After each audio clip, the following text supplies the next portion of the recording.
Hello, I'm Brad. And I'm Jason. You are listening to Dice in Mind.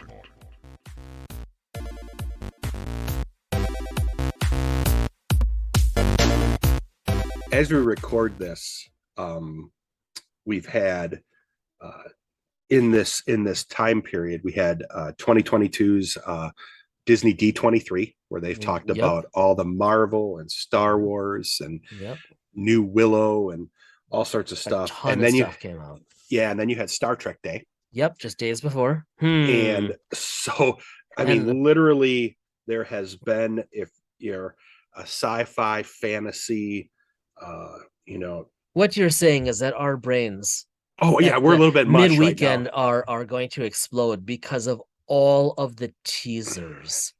There are so many that I haven't even. I'm still catching up from Star Trek Day with the stuff for Picard, and then all of the stuff that's out where they're talking about Riker and Lower Decks and but that being said, for Kirk's sake, catch up.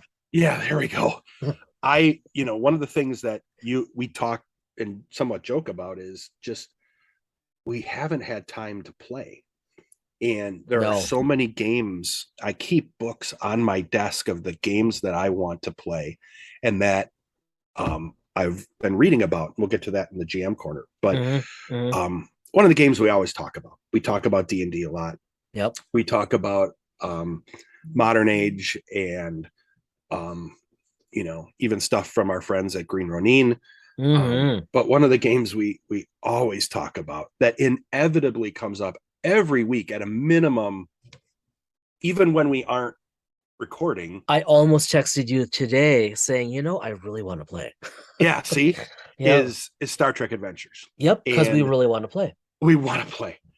And they just had ModCon. First ModCon. Yeah. No, I don't think it was the first one. I thought it was. I got it wrong. No. Never mind. Maybe I'm wrong, but I retract that comment. The jury will ignore it. Well, I might need to retract the retraction. Either way, there was a ModCon. There was a ModCon. We're sure about that. And I know that we've kind of held back in talking about stuff because literally we wanted to be sure. We wanted to be very respectful of that because it's IP that they're responsible for. But that they announced the Utopia Planitia. Yes, the Star Trek Adventures Utopia Planitia Starfleet Sourcebook. Everything in there sounds beautiful. Yeah, and I think that folks will only be more. First of all, you ordered it before me. I pre-ordered it immediately. The PDF came available.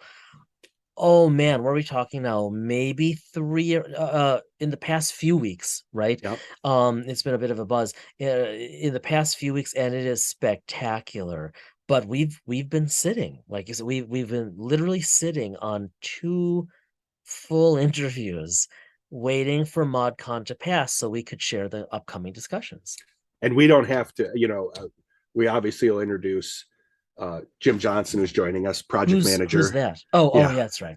He is that's the good. I'm glad you asked who's that, because he is either our first 3-time guest, right? Our first, or as he points out, our first 4-time guest. 4-time guest, because our last episode, our second one with him was a long one. So we joked and said, okay, we end up talking, and it ends up it's an interview, but it's really a conversation that at some point Jason says, okay, we need to stop recording because it's going to be 4 hours. Well, at some point I have to go to bed.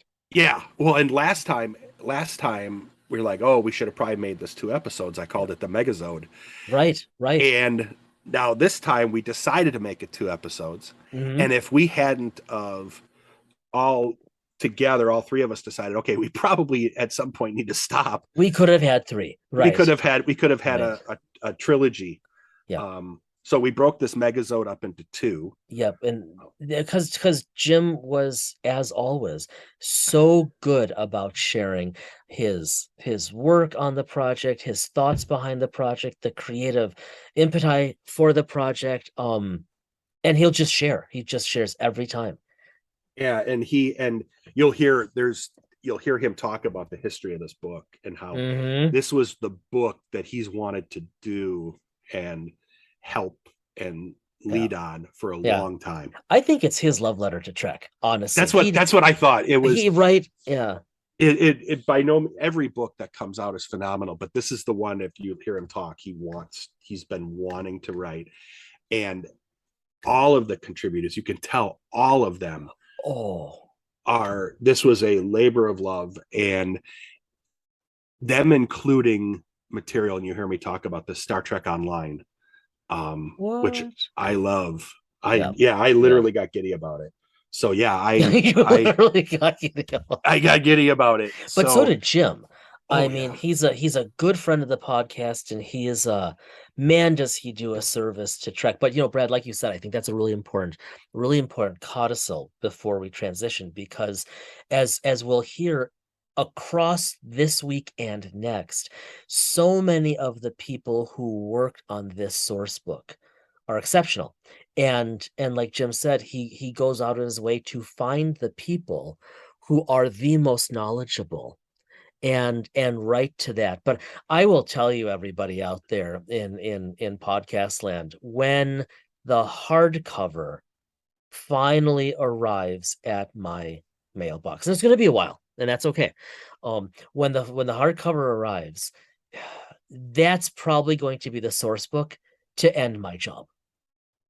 Because if you don't show up for a week or two, they get ornery about it.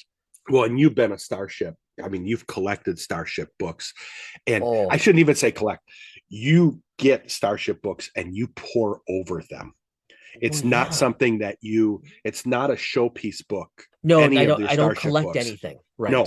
Right. Like you said, this is lit, but RPGs is lit, as you said repeatedly over the past weeks. But yeah, this is all Starships. Actually, it's you know what? We should really let Jim. Let's go. You're going to hear over the next two there's episodes. So much detail here.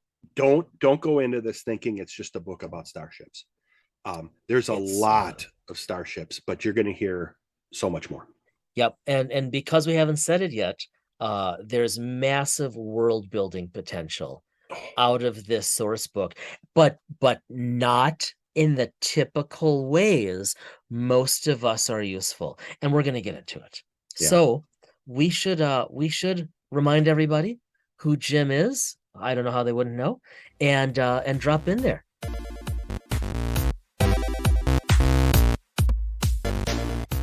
Jim Johnson is the author of the Pistols and Pyramids series, the Potomac Shadows series, and other prose fiction series currently under development.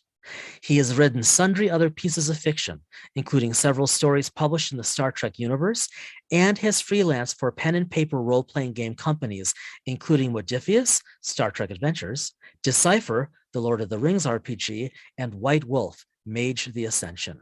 Jim lives in historic Alexandria, Virginia, with his wife, toddler, and a pair of crazy cats.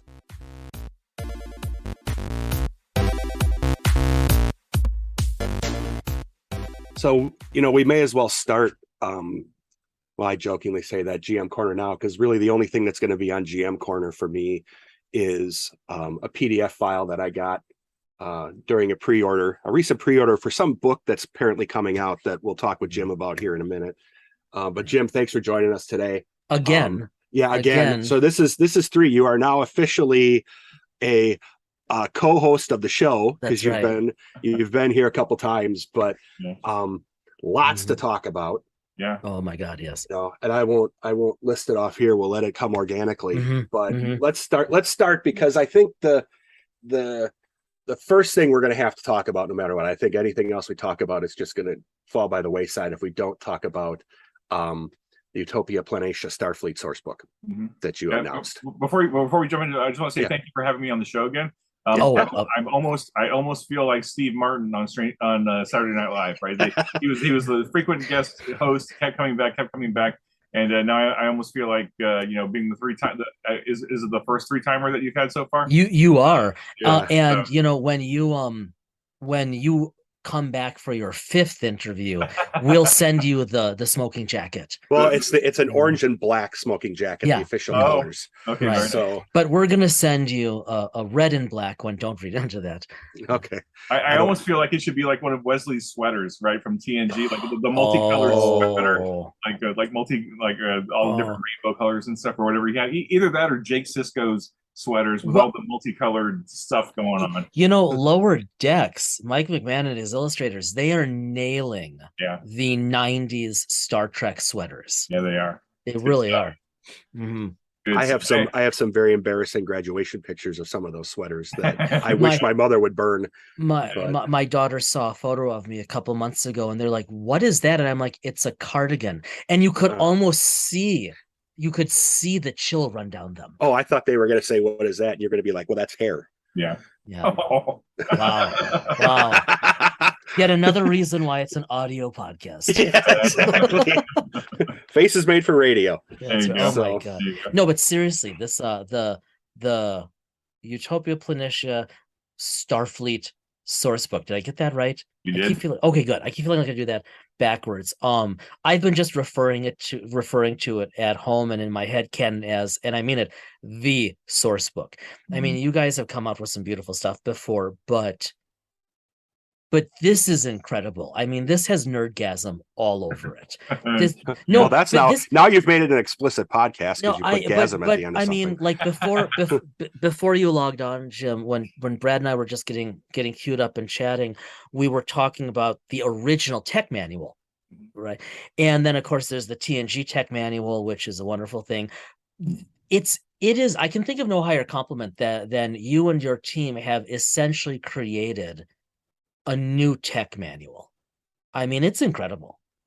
And you've had, you wrote a really awesome, in effect, blog about the history of you and the team. You've been wanting to put something together like this for a while, right? Yeah, I mean, almost. Well, I mean, it was a secret hope in the back of my head when I first signed on to the game line and started working with Modiphius as a writer, working on the core book. In the back of my head, I was like, okay, they've got a really cool game here, because I was involved in the playtest a little bit, and then got involved in the writing on the core book. And in the back of my mind, I was like, okay, if this game can grow some legs, and if we can do a Starships book, I really want to be involved in that Starships book somehow as a writer or whatever. Like at the time, I was just a writer, and then I got involved in doing some editing. But like I said in the blog, like I grew up on the Franz Joseph technical manual, the one with the black cover, and the detailed line drawings of all the classic original series ships, and then the extension of that, into all the different classes that Joseph came up with, and then the FASA and the Last Unicorn games and Decipher, all those different Starships books that came out, especially the FASA Starship recognition manuals, the little, like, they were like 32-page booklets. I don't have paperback booklets. Yeah. And I remember, I spent a lot of time. Back in the day, I was working at Walden Books, in the retail detail when I was going to college, and I would grab those off the shelf and I'd go sit in the back, eat my lunch on break, right? And I would just pour through those reference manuals, because they were really technical manuals, and it was like, oh, these starships are so amazing, this is so great, and just sparking the imagination. And then I'd go stock books, and of course I was in charge of the science fiction and fantasy section, right? So I'd be stocking the Star Trek novels. And reading all that classic stuff, like Wanda McIntyre and John Ford and all this classic stuff from way back in the day. I mean, I know I'm dating myself, but we're all of an age here, so it's common ground. I think when you said Walden Books, you pretty much set that out, right? Yeah, in a mall, no less. In a mall. In a mall, right? That's how I grew up, going to Walden Books in a mall. Yeah. After stopping at Babbage's. Babbage's. Oh yeah. We weren't a big enough town to have a Babbage's. Oh yeah. No. We had Spencer Gifts, and then later we had Hot Topic, but Spencer Gifts was always that was the dangerous store to go into, right? It was like, ooh, they had all the naughty stuff, and it was it was a treat to go in there if you could get away with it. Yeah, if you could sneak away from your parents and get in there. That's where I would buy the envelopes to then send letters to my friends just to get them in trouble. Luckily, I never got that.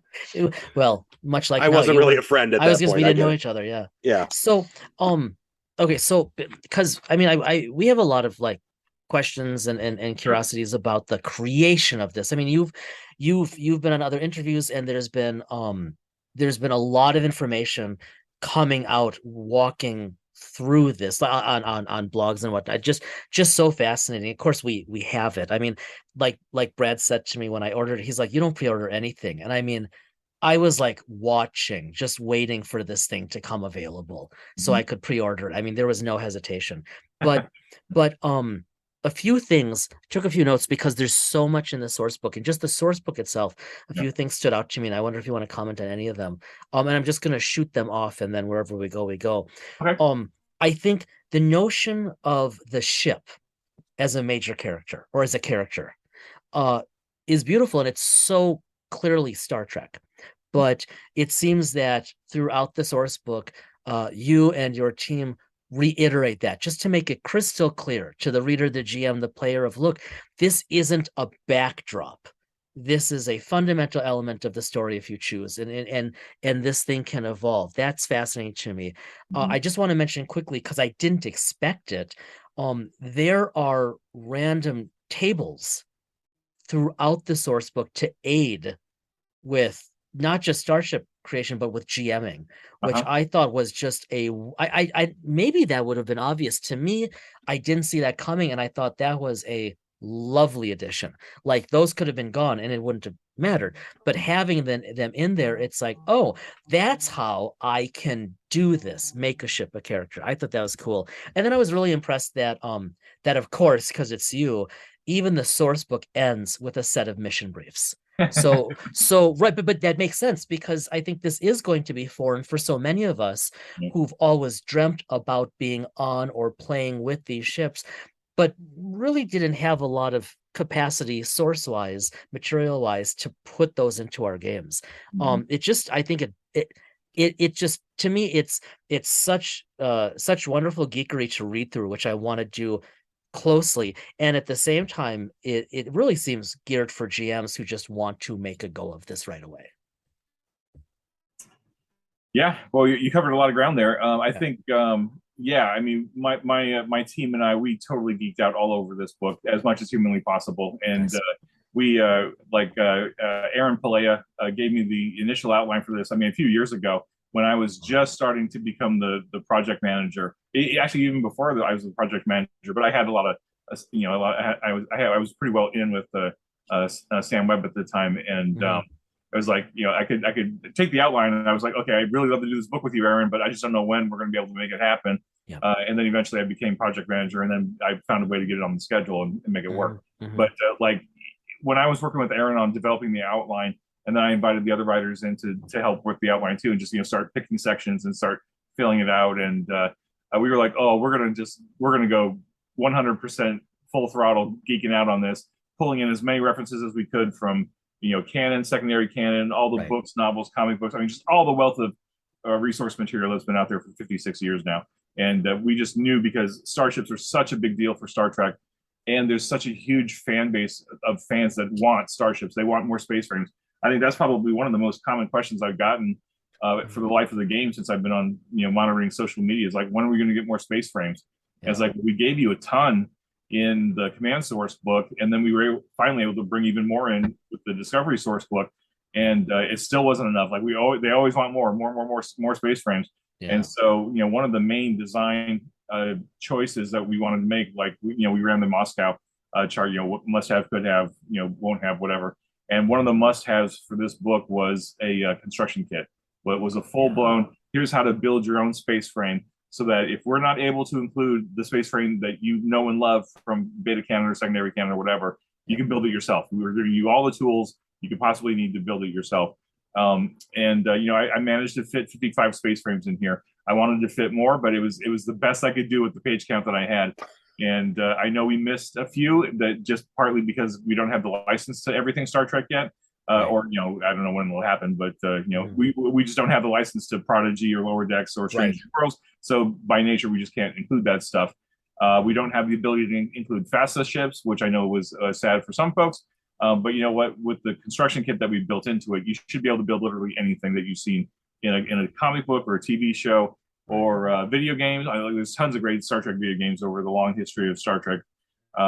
So you should be able to build just about anything you want in this game, except for maybe 32nd century stuff. We just, I was getting too many. I had too many pages. I knew I had to cut somewhere. So, early on in the development of the book, I adjusted the scope so it wasn't going to be everything Starfleet from like the 20th century all the way out to the 32nd century. I decided to cut all the 32nd century stuff and just save that for hopefully we'll get a chance to do a 32nd century discovery book. At which point we'll add in all that far future stuff, and then we'll have to probably rejigger the system points and the department points and stuff because it's so different. Like that technology is so different now. We hinted at it a little bit in the season 3 crew pack for Discovery. Aaron wrote up the stats for the Discovery A, right, and kind of like suggested how the technology might be different. But we didn't want to go there with this book. We wanted to keep this one pretty much focused on the Legacy series, and then Picard, of course, because we had the opportunity to add some Star Trek Online ships.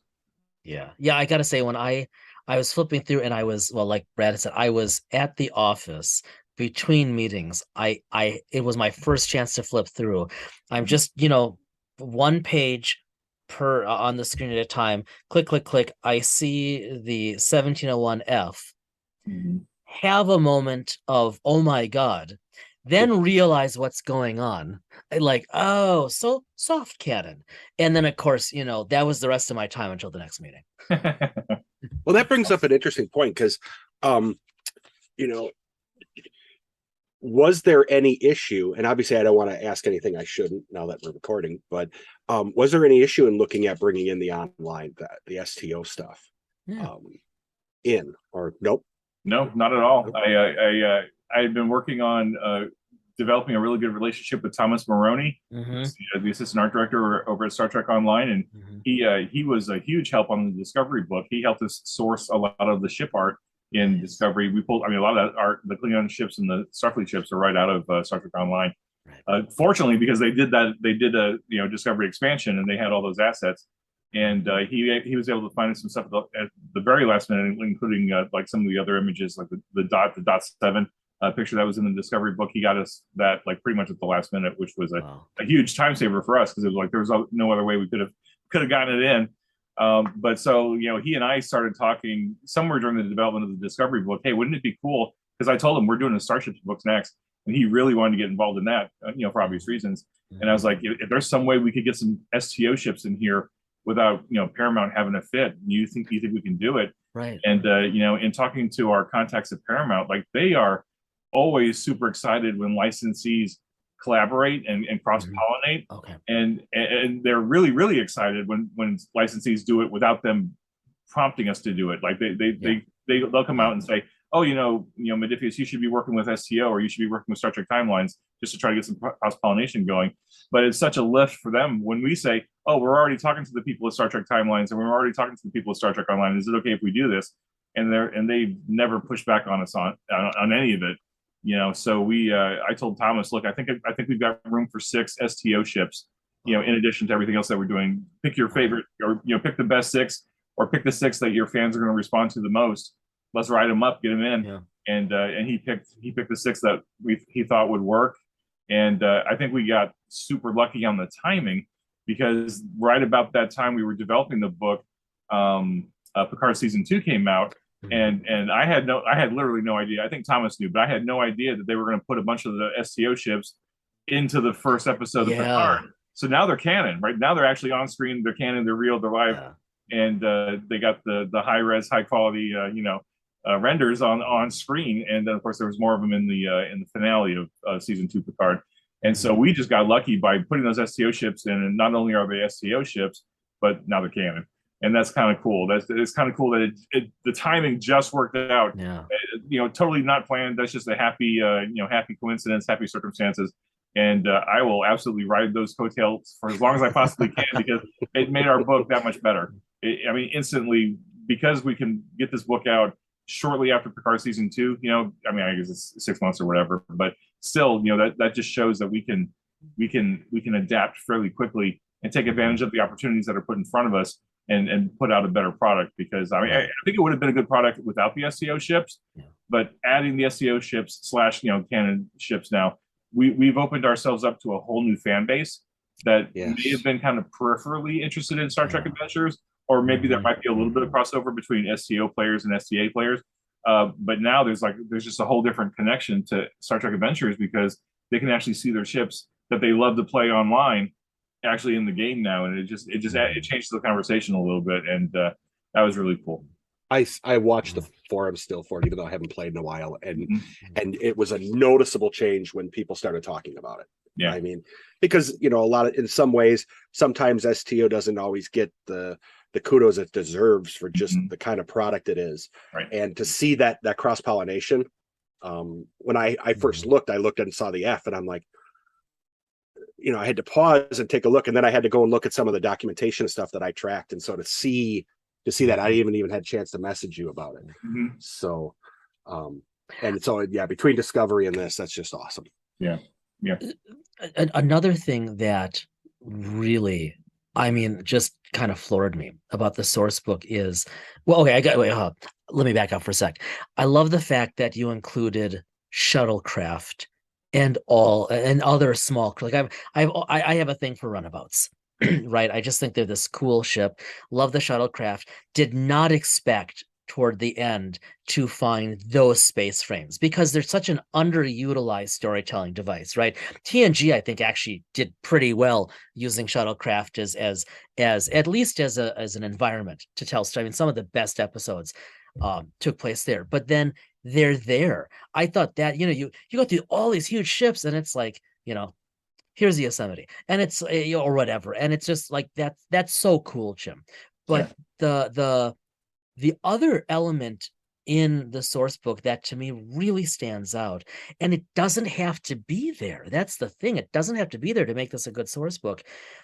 You get into essentially deeply a day in the life of Starfleet. That blows my mind. That's the stuff, like when I'm reading the Game Master's Guide and the Player's Guide and all that. Like those are some of my favorite sections, where it like gets into what does it mean to be in Starfleet and what's the history of it. I think we've talked about this before, but then in the Utopia Planitia source book, to then get into that, well, here it's let me just quote you. It's only a sentence, okay? This blows my mind because I don't want to violate any copyright here, so I'm not using it. You're right. Yeah, well, trust me, thanks. We're totally nonprofit, to put it mildly, but still, this is this is right in the intro. Okay, so this sentence, though, to me encapsulates it, and I quote: "You and your crew are members of a fellowship of highly talented and curious beings dedicated to working together to expand their knowledge for the betterment of all, to seek out new life, new civilizations, and to have a little fun along the way." That's just such good writing and such good Trek thinking. And it's like, then you got the ships, but then you have, this is what it means to be in Starfleet on a daily basis. It's so immersive. I mean it. This is another tech manual. It's just amazing. Yeah.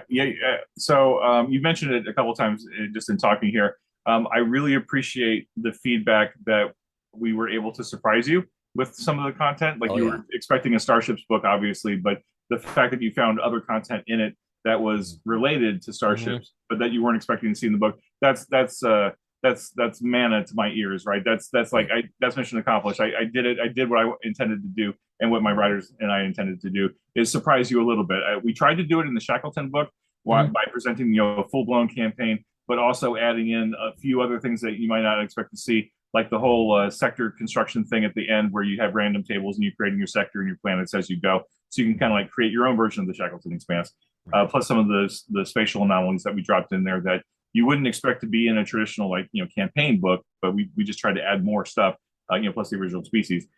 So in this book, definitely, I really wanted to try to surprise readers to say, they're going to look at the cover, they're going to be thinking Starship book, they're going to be expecting space frames, they're going to be expecting probably some new rules, some talents, some combat stuff, whatever.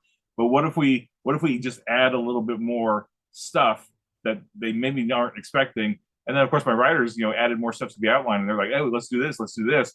And initially a couple of the things, like the salvage and retrieval chapter and the jury rigging rules, that kind of stuff, I was like, does that really fit?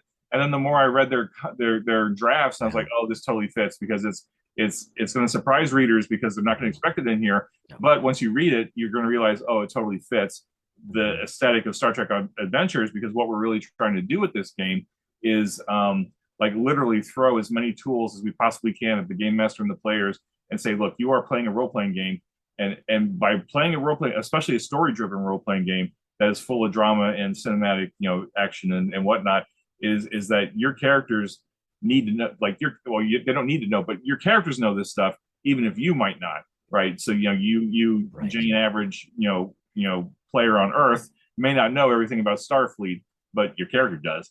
And so like the more nuggets of the more tools we can throw into these books to help you get that kind of that I can't pronounce it, man, for the life of me. The verisimilitude. Yeah, verisimilitude. Yeah. To get the feel of the setting. Yes. That you see every week on the show. Like if you can get those little details, and if you can cherry pick like little phrases or sentences out of the book and drop them into your game, then that's everything that we want, because we want you to really truly feel like you're playing a Starfleet character at the table, going through the drama, and playing your own Star Trek episodes. So I'm just grateful to hear that you were, surprised at some of the content. Yeah, really was. Because it was really intentional that we do something like that and really drive home. Here's the mindset you need to be in, or that you should be thinking about, at least if you're playing Starfleet characters.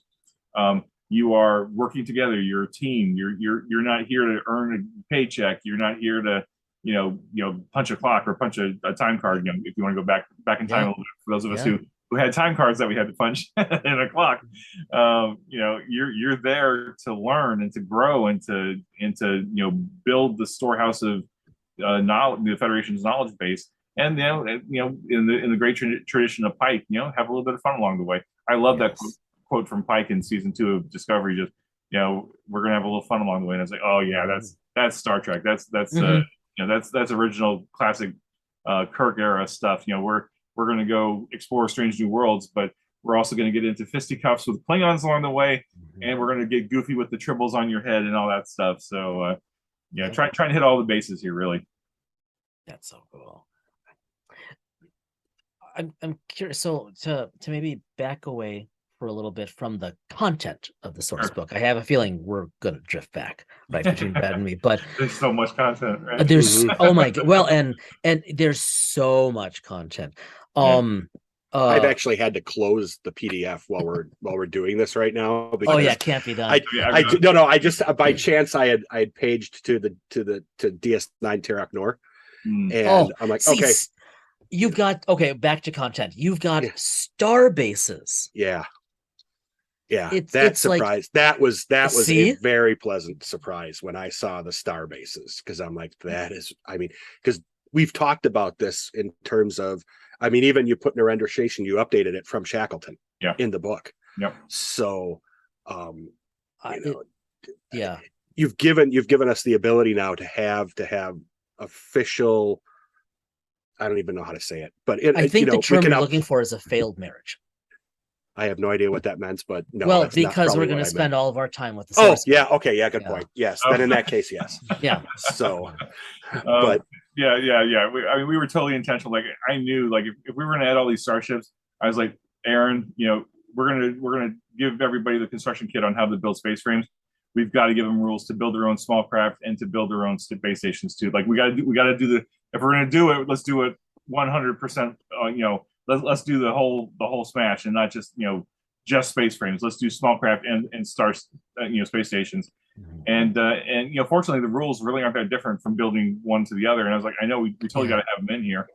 So now hopefully players and game masters can look at literally any space station, any small craft, any space frame that they see on television or or whatever, and they can build it. They can build it with all the stuff that's in this book.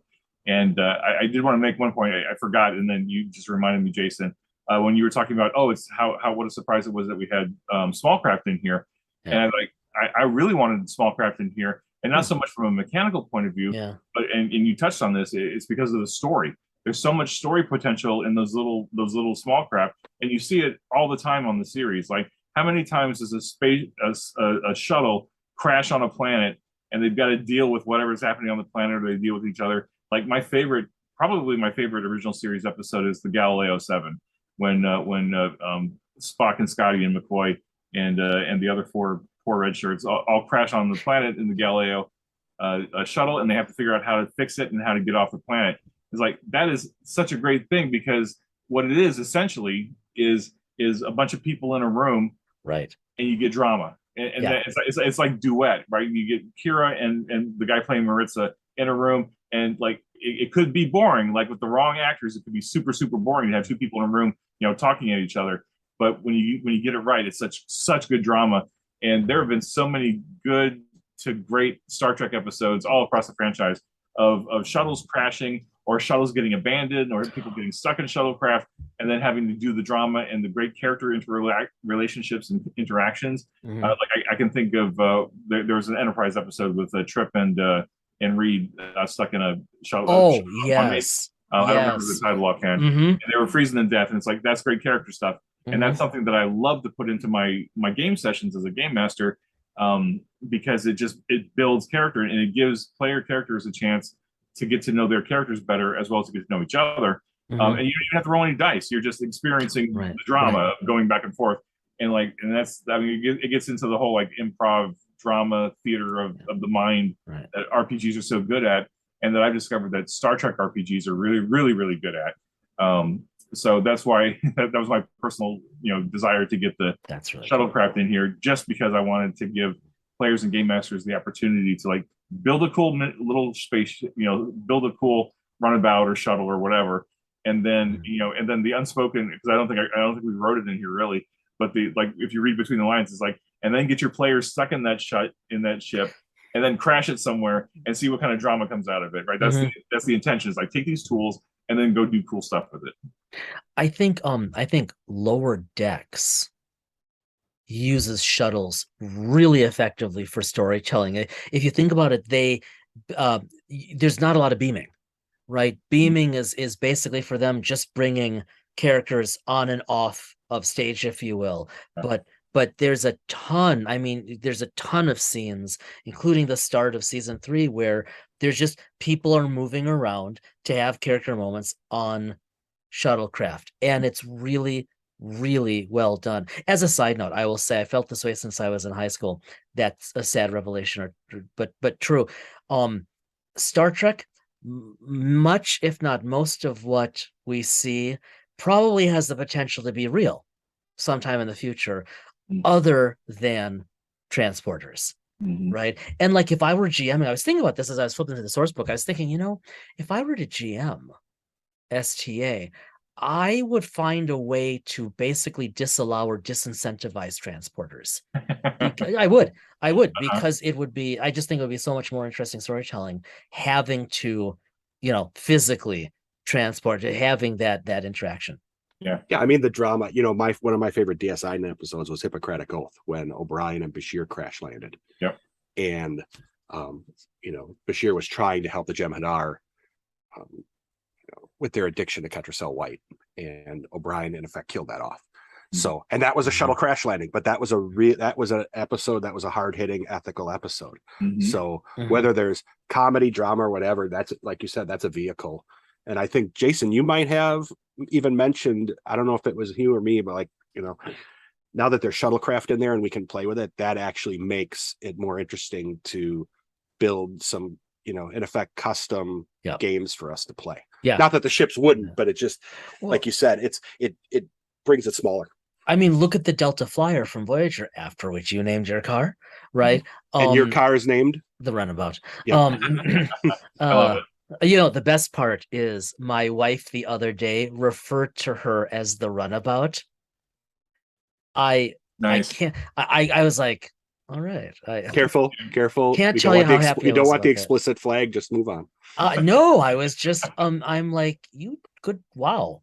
you just have that yes moment of making it work, right? See, my wife won't refer to my car as the Delta Flyer. She'll refer to me as nerd, but not the car. Yeah. So right. Step by step. Okay, so walking away from the content of the source book for just a few minutes. Sure. I'm curious because Brad and I are always curious about this stuff, but in terms of the creative process, we've talked about like your thoughts in the past in terms of how you've created and how you've guided the previous source book. So I mean that's not a lot of surprises here, but so the sheer amount of content in the Utopia Planitia Sourcebook and the depth of that content. And so I want to make sure I'm being clear here, so it's a little lengthy. So like when I look at the starships, but honestly, Jim, when I look at the depth of description of a life on ship, the depth of description of what it means to be in Starfleet, the depth of description, the I mean this is a high compliment. It was like I was reading in parts a Star Wars Edge of the Empire list of weaponry. Like for the next 500 pages, we're going to stat the heck out of this, right? But you guys went and like whether it's the different types of elements you might mine. I mean, even I thinks that's dorky, but I'm totally read it, right? But the depth, like honestly, I saw the list of all of the different things you could mine or resources you could extract, and the first thing in my mind was finally I've got a comprehensive list so I can look at these episodes. But the weapons, the resources, the technology, right? The FTL technology, things like that. Okay. There's just a ton of stuff here. And I'm just really curious. And again, no, not to cross any NDAs, because I think I kind of know where this is going to go, but maybe I'm wrong. I mean, how do you get there, Jim? Like, do you actually have access, you or any of the writers, to people at Paramount, or does this just come out of your combined passion and familiarity, like you said, with so much of the canon and soft canon? Mm-hmm. So I mean, we certainly have access to people just because we know people on social media, and Yeah, if I right. really desperately got into a bind, I could probably reach out to Paramount and say, look, I really need help with this thing. Yeah. Can you get me in touch with somebody? But for the most part, I'd say like 99.999% of the time, it's me reaching out to the writers that know their stuff. And like, I mean, Aaron Palea is the starships guy for Star Trek Adventures. He's also got the scientific and technological background. So like a lot of the stuff in here that you read about the FTL drives, the different types of FTLs, a lot of the science stuff that's in the Shackleton book, almost all the Starship write-ups, that's all him. And he's a lifelong Star Trek fan. He's been doing this kind of stuff since he was a kid, you know, sketching out the starships, coming up with, you know, oh, I saw that on the TV. Why does it work that way? Why do the Bussard collectors work the way they do? How do they integrate with the matter antimatter reaction? How do they collect the hydrogen, all this stuff? And you know, I'm sure all three of us have absorbed and digested all the technical manuals, the next gen tech manual, the Joseph manual, etc. And like this stuff, like over time, just gets embedded in your brain. And Aaron's advantage is that he's got the scientific background too, because I think he's a professor. I'm not sure exactly what his job is, but he works at a university. He's got the science day in and day out. He's got the science, he's got the technology, he's got the astronomy. And then when you couple that with Star Trek, and he's a good writer and he's a fast writer, it's like I can say, okay, Aaron, I need 1,000 words on, you know, FTL drives, the theoretical FTL drives plus the FTL drives that we've seen in Star Trek. And he's like, okay. And then boom, he's off writing it. And you know, I'll do a copy edit on it, and it's solid. It's right on. It's either real science or it's plausible Star Trek science with just enough technobabble sprinkled into it to make it sound really good. So really, in long-winded answer to your question, Jason, it's really picking the right writers who know their stuff. And if they don't know their stuff, they go out and learn it on their own. They take the initiative because they have the passion to make this book as good as it can be. Like Al Spader is a good example. Al Spader, I asked him to like compile all the talents and all the weapons and stuff that we have scattered all across all the different books and bring it all together so that we could put everything into this book in one handy place for reference, so that a game master or a player, you know, whether they're playing the game or they're building a starship, they don't have to have a stack of books at their table trying to go through and finding the one gem, right? Like that's the one thing I get frustrated about with the other games that have a lot of books, right? Is like, oh, I want to build an encounter for my group, and I've got, you know, 20 different stacks of books, and I've got to figure out, you know, if I don't have an online database or something, I've got to go find all the different references in all these books. So I was like, well, let's put everything into this one book, and so I told that to Al, and Al also knew that we were going to be putting Star Trek Online ships in here, so he took it upon himself to kind of like become a subject matter expert on STO. So he did a deep dive into STO, and to look at all the websites and all the wikis that are out there. And he found all the stats for the ships that are in the video game.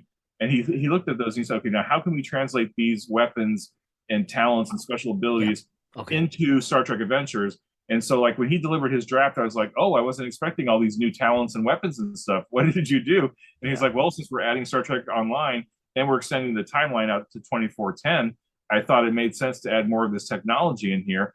And I had Nathan Dowdell, just kind of give it a look, because of course he's the system designer. He knows the system better than anybody on the planet.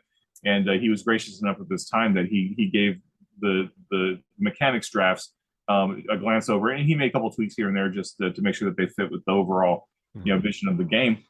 And so what Al did then, of course, is he made himself the SME on STO and weapons. He took it upon himself to learn that stuff, and then just added, contributed the word count to it. And that you can't really quantify. Like, you can't put that on a job description and say, hey, I'm looking for writers for Star Trek Adventures. Can you do this? Right? I mean, that's just the people that you get. And so I'm lucky. I have a really deep group of writers who really know their Star Trek and really know their stuff. And I'm always looking for more, of course. I mean, I've mentioned that several times already. But again, long-winded answer to your question is that I trust the writers, and I've got a good sense for who's going to be a good writer and who's going to really not get the job done. And I've been wrong a couple times. I'll be the first to admit that. But for the most part, like, the ones that deliver, like, it's good stuff.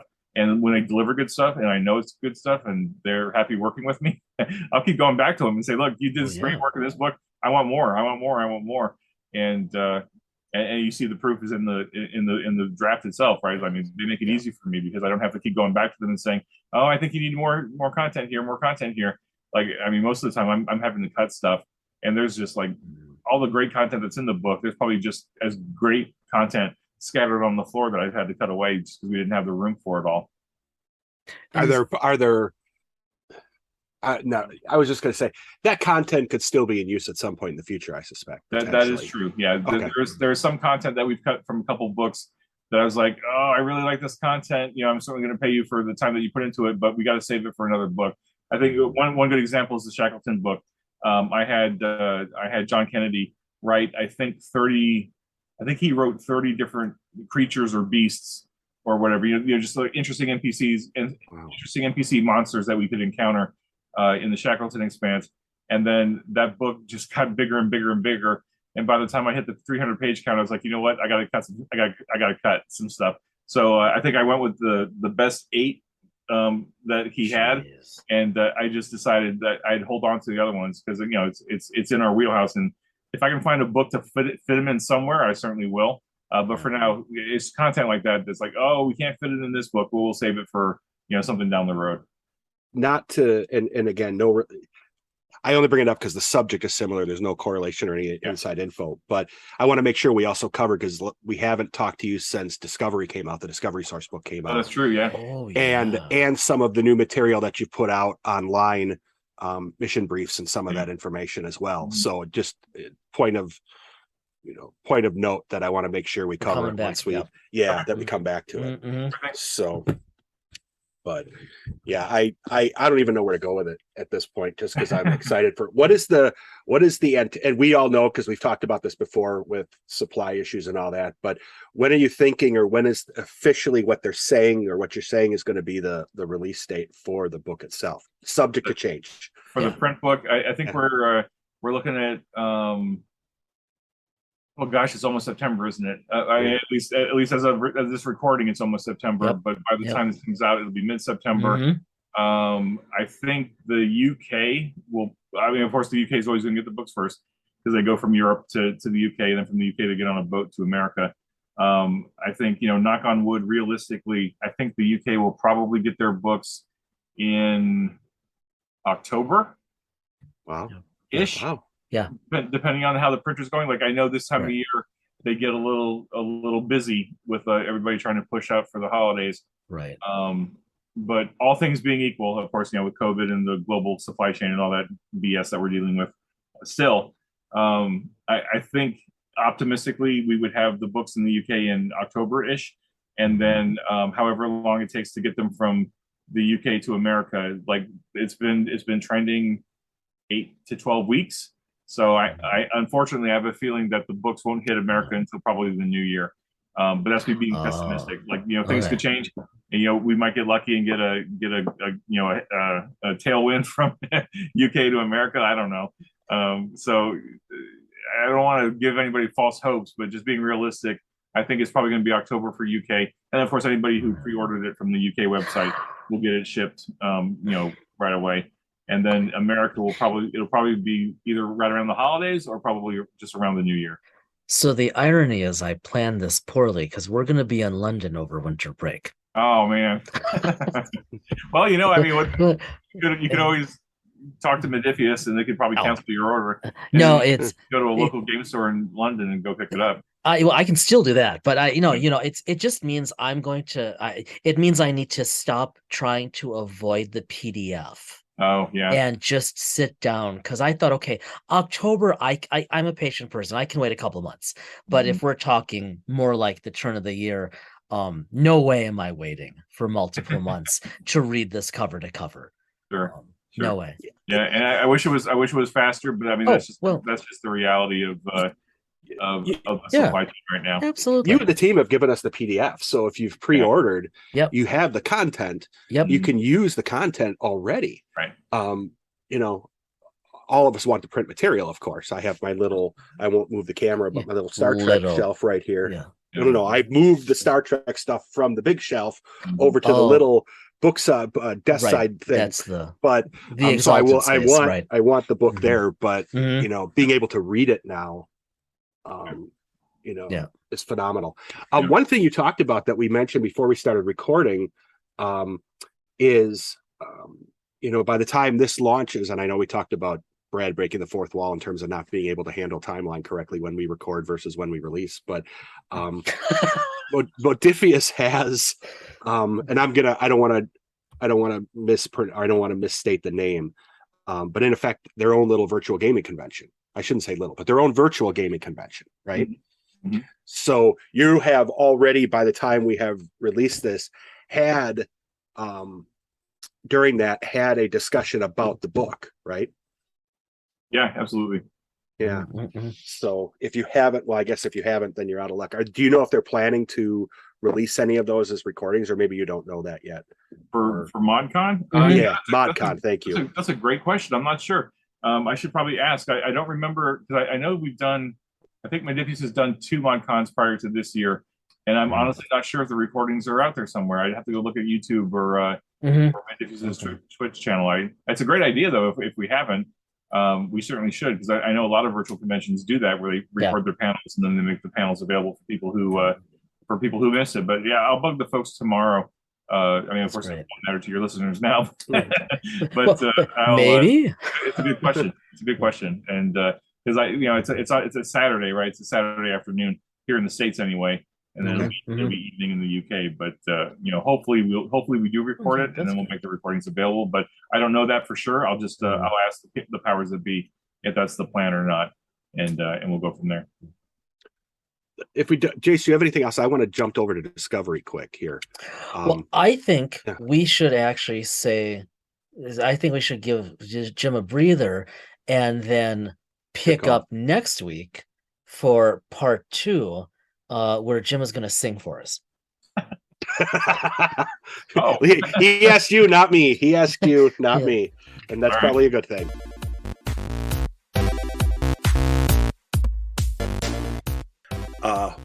This is just part 1. Part 1 and 2.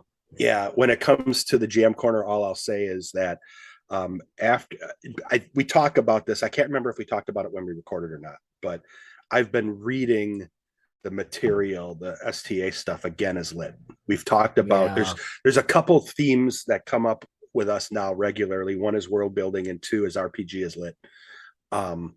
Both of those have been on my mind because of stuff I've been kind of working on the side. I've been going through, because not only is it awesome material inside on the pages, they partner with companies that produce really quality. And this is something you and I talk about a lot.